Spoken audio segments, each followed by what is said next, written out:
Hello, আসসালামু আলাইকুম দাদু নাতি নাতিরা, সবাই কেমন আছো? আশা করি সবাই ভালো আছো। তা নতুন একটা ভিডিও নিয়ে তোমাদের সামনে চলে আসলাম। এটা মূলত একটা ব্লগ টাইপের ভিডিও। রমজানে করা হয়েছিল, বাট ব্যস্ততার কারণে এখনো ছাড়তে পারি নাই। রমজানে ইফতারের আগে পিকনিক আকারে একটা আয়োজন করা হয়েছিল, আমরা ফ্যামিলি মেম্বাররা মিলে করেছিলাম। ফ্যামিলির সবাই একসাথে খুব মজা করে সুন্দর একটা আয়োজন করেছিলাম। বাড়ির উঠানে চুলা কেটে রান্না বাড়ার শেষে ইফতারির টাইমে সবাই মিলে একসাথে বসে কলা পাতায় খাওয়ার যে আনন্দের যে মুহূর্তটুক, সেটুক বলে বোঝানোর মতো না। তা আপনারা ভিডিওটা এনজয় করতে থাকুন।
এই যে বাড়ির পুচকে সদস্য, সে অনেক হেল্প করেছে আমাদের, অনেক হেল্প।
রান্না বাড়া শেষে বাড়ির উঠানে বসে সবাই মিলে একসাথে কলাপাতায় ইফতারি করলাম।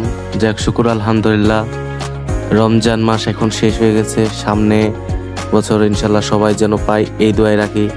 আর আশা করি সবার ঈদ অনেক ভালো কাটছে। তা আমাদের জন্য দোয়া করেন, আমরা যেন আরো দূর আগাইতে পারি। তা আজকের জন্য এটুকু ছিল।